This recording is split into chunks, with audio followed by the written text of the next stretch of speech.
If you're watching along on the YouTube feed, I'll pull it up here so we can read along. We're gonna do a little read along of uh, this article. It's I don't know, it's about like probably about 3 or 4 minutes long. In fact, maybe I'll put a little bit of nice nice little lo-fi rye bread mustard beat underneath it, just so it doesn't get so boring. But if you go on to MLB.com, want to read along with us, if you're watching on YouTube, it's by Daniel Kramer. Like I said, Mariners exit winter meetings with clear goal.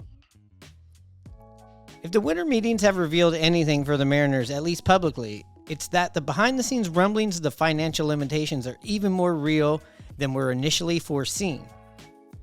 Things shifted maybe a couple of weeks ago into the offseason on where we're headed and why we're headed there based on different circumstances that come up, Mariners manager Scott Service said. Some of it's within our control, some of it's not within our control, and how you're going to shape your team going forward, end quote. While President of Operations Jerry Dipoto maintained throughout the Mariners meetings that the 2024 payroll will likely increase from the roughly $140 million figure last year to eventually get there, many budget-induced trades have been necessary. I'd be surprised 12 months ago to stand here and have gone through some of the alterations we've made just this year, Dipoto said. I'm really disappointed that we didn't make the postseason, disappointed that this step in our growth. I'd be surprised 12 months ago to stand here and have gone through some of the alterations we've made just this year, Dipoto said. I'm really disappointed that we didn't make the postseason, disappointed that this step in our growth wasn't as effective as maybe we all envisioned it would be. I still think we have a really good team with a chance to be a great team, end quote. Specifically, sources have said that the Mariners are facing challenges after their Root Sports, the regional sports network in which they own 70% stake, was attached to a price increase to customers from Xfinity, the largest cable distributor in the Pacific Northwest region. When asked about the component impacting Seattle's offseason, Dipoto said, "I'm just going to focus on the baseball part of it. We're here to try to build the best 26-man roster we can build with the short and long term. I'm not ever going to talk about our budget. But are they done cutting costs and now pivot from the subtraction to the addition phase of their offseason? We did what we needed to create the framework from which to build the team that we envisioned," quote, Dipoto said. And as I said Monday, our goal is to get better, end quote. Biggest remaining needs, this part is obvious. Bats and big ones. Though Seattle is not wedded to righties or lefties in its pursuit. Quote, we would like to add at least, I would call it, 1.5 corner outfielders, Dipoto said, and half would be somewhat at least capable of platooning, with the idea that Dominic Canzone could fill the other side of it, or Cade Marlowe, or Taylor Trammell, etc. And then we would like to find someone who is just a presence, more of a middle-of-the-lineup bat type. If that means primary DH, if that means some part of a corner and DH, that's a possibility. Based on contract projections for top free agents like Cody Bellinger, the Mariners' clearest path to upgrades is via trades, which would almost certainly require them to part with their young starting pitchers, even if they have trepidation to do so. Quote, you'll never tell somebody, hey, we don't want to hear your overtures anymore, Dipoto said. So we'll see what the market bears, end quote.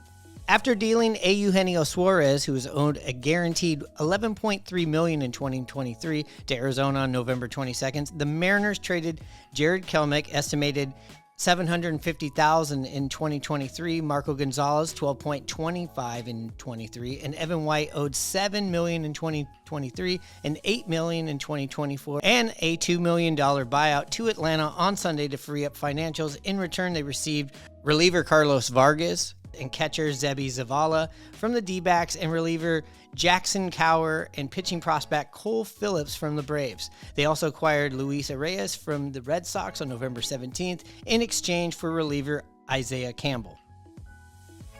Seattle did not make a selection in the Major League portion of the Rule 5 draft while losing right-handed Steven Kolek to the Padres. The Mariners recognize that they are trying to point in not just their offseason, but what they believe is a World Series window.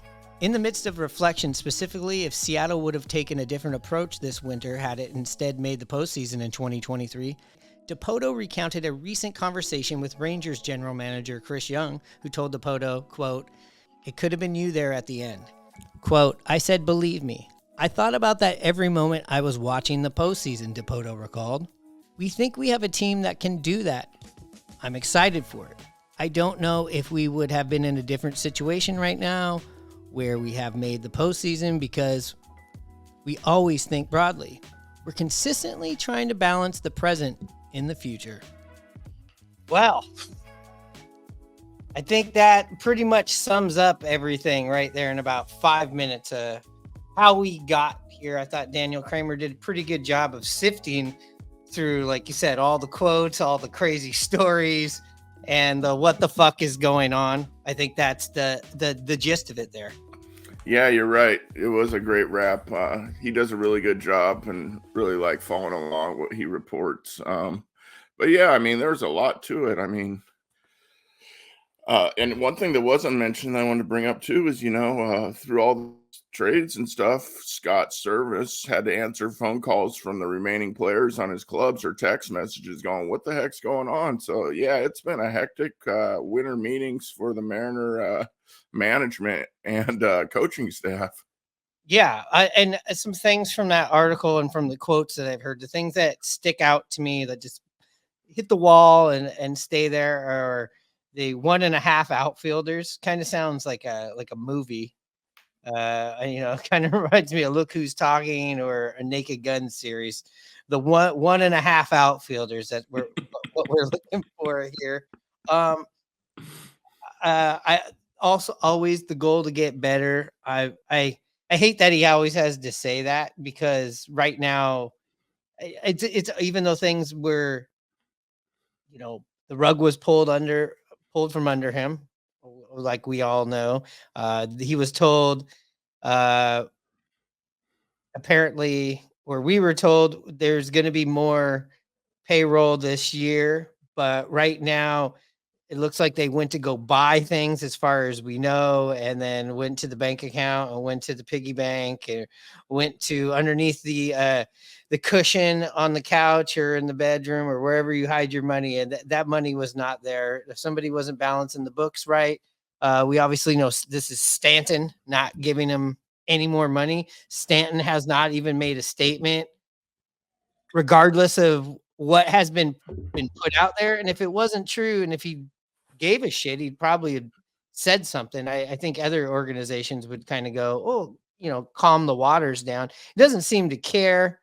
And yeah, you've had Dipoto out there, taking the shots. You got Scott Service now out there, calming the waters with the fan base and with the people within his clubhouse that are starting to feel that distrust that you talk about all the time, Hanno. And that's just coming from the fans. I mean, I could imagine if you are a Ty France, or you are a pitcher on this team, or your name isn't Cal, your name isn't JP, your name isn't Julio, your name isn't Luis Castillo, Kirby, Robbie Ray.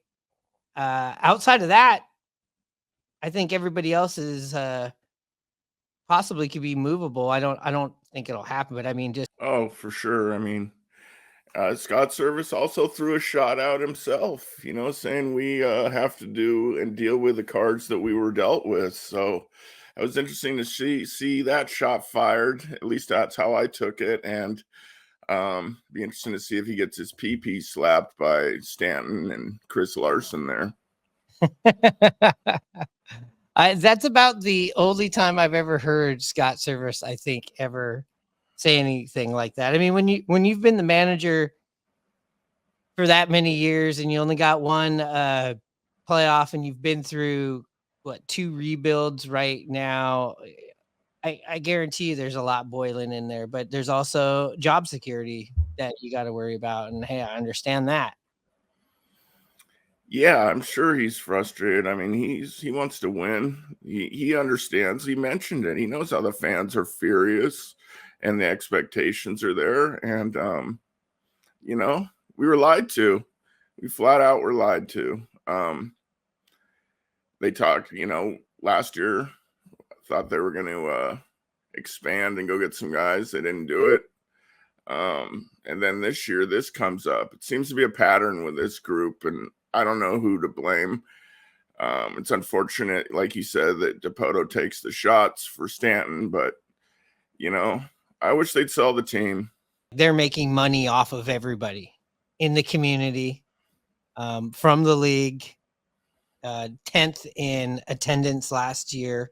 The year before, the highest revenue the year before. You're in the playoffs. It just always seems like this team, or this organization, I should say, it's all about being almost good enough. Almost good enough. Yeah, you have this luxury of that the Mariners have never been to the World Series, and we've just had a sniff of the playoffs here in the last 20 years, that you can still play and pry on the people's hope. You can't pull this shit in New York. You can't pull this shit in St. Louis. You can't pull this shit in LA. You can't pull this shit in Atlanta or Chicago or any of these towns. And it just seems like they know what they know that we're still going to go to the stadium. We're not going to boycott shit. We're still going to, when the sun comes out, T-Mobile Park's going to be full. Edgar's is going to be full. This team, the way it is right now, even without all the offensive firepower with the good pitching you have, you're still going to be competitive. So from a money-making standpoint on their end, we see what the fuck they're doing. I mean, I don't know how to judge if people are going to take it out on them with attendance or not, but I definitely feel that they're going to get some backlash via the fans there, whether it's chants or signs, if they let them in or something. People are frustrated. I mean, it's tough. Like I mentioned, excuse every year. They're able to do major upgrades for the All-Star game that 90% of the fans won't use. They own 70% of the local cable company, Root Sports, Hatback Bar and Grill. I just would like to see them just focus in on the Mariners, so it's tough. It's tough. It's especially tough when we had a complete different idea going back to a year or so ago of where and what these off seasons were going to look like. Yeah. Jerry Dipoto going, hey, if you told me 12 months ago this is how it was going to be, I'd be surprised. And then I like this part of this article where he's saying Chris Young, the general manager of the Texas Rangers, World Series winning Texas Rangers, AL West foes that leapfrogged us in the line, AL West foes that went out there and spent money over the last couple of years on can't miss players, proven players, former World Series MVPs, MVP candidates, Cy Youngs to add to what they have, and it worked out, and they're not going anywhere anytime soon. The Mariners, they quite could have been in that situation, at least in the postseason, at least to the dance. Yeah, maybe it's just a thing for me. I'm just mad at myself. I trusted the rebuild. I thought it was going the right way. Then last year happened, and it was just a stall. And that really bugged me. It was one of the most frustrating years for me personally as a Mariner fan to watch and see what happened. And now this, I'm just very, very frustrated.